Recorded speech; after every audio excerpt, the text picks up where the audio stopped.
You mentioned the other day that you like John Troy's phrase, seamless experience. I was wondering if you could talk a little bit about what that is.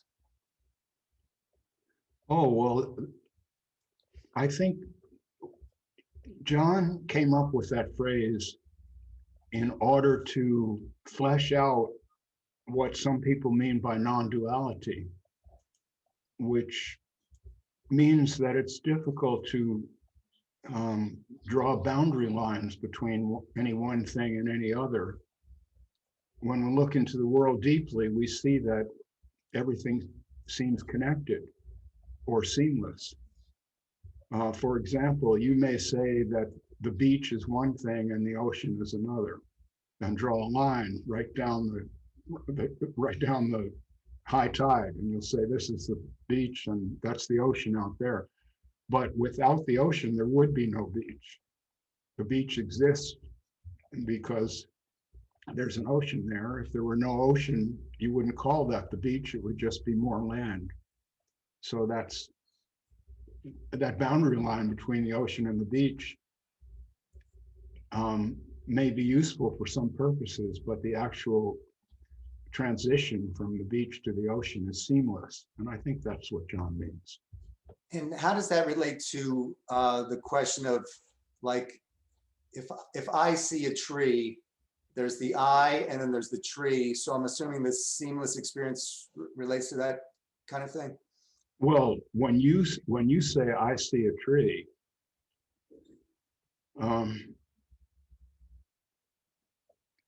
the tree only exists for you through the act of seeing. There may be something that you don't see that's in the world too, but for you, it does not exist. Say I'm walking through the forest with someone who's a really experienced naturalist. That person will see all kinds of things in that forest that I never noticed. So for the naturalist, they exist. For me, they don't exist. They're invisible. I've never seen them. So it's the act of noticing that brings the world into existence for you. Now, some people hear that idea and they take it one step too far, in my opinion, one step too far. They actually try to say that the world that we see does not exist at all, and that it's only consciousness that brings it into existence. Well, I don't believe that at all. I believe that I see things naturalistically. I believe that there is a world, except we don't really know what it is. We only know our version of it. And each of us has a different version of it. That's how I see it. Now I'm gonna in your book you talk about the structure of language, and I'm gonna paraphrase something here. The structure of language implies a doer, what the doer does, and to what the doer does it. Language divides the happening into three pieces, but the happening is really only one indivisible process. The seer cannot be separated from seeing, and the seen cannot be separated from seeing. So when I say I see the tree, it's like the seamless experience to me means that I can't be separated from the tree. It's a seamless experience. Does that sound right? No, the way that that's not it exactly. Another observer, let's say a physicist, might be able to look at that tree in an entirely different way and see you and see the tree and not necessarily see that they are connected. So the connection takes place personally for you. But I don't think there's any objectivity at all. There is no such thing as an objective observer. Each one of us is a subjective observer. And what we see is a version of what exists as I see it. No one actually knows what any of this is. None of it. We don't know anything. We go through life as if we did know, because it's difficult to live without having some kind of handle on reality. But do we really see reality? I don't think so.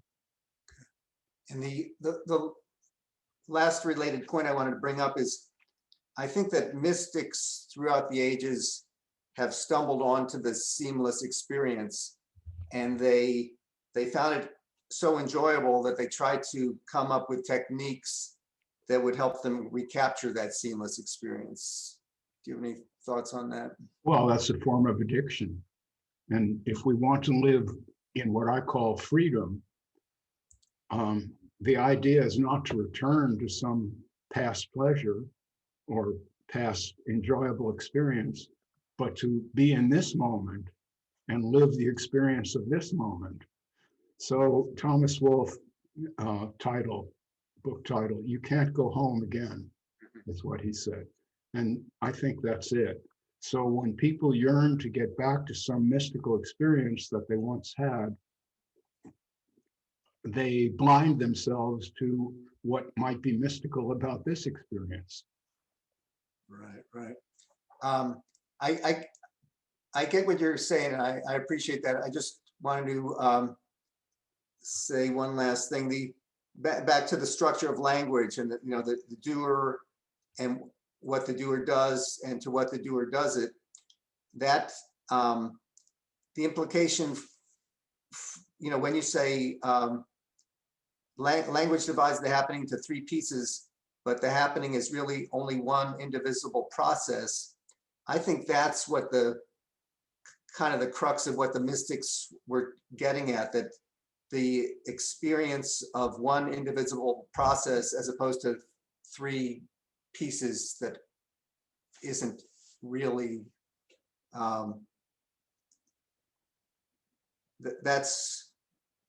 that's not what the three pieces isn't what's really happening. It's what the structure of language creates. Well, yes, that's the point.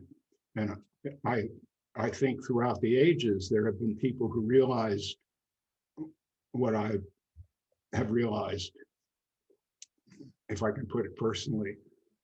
And they try to put it into words, just as I try to do in my writing.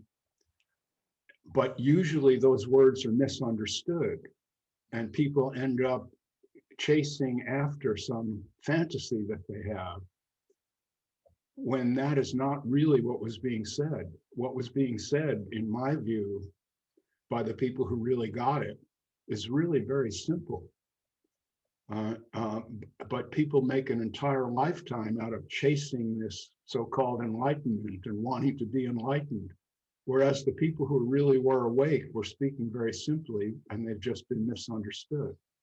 So I see my contribution to this field as speaking from what I consider an awake place, and just trying to put it in ordinary terms that can be understood and not easily misunderstood. And certainly not to make myself a guru or a teacher of some kind, because that's when the trouble starts. When we have a hierarchy, it's bizarre, but we have people kissing other people's feet as if there was something to gain from debasing yourself and putting someone else on a pedestal.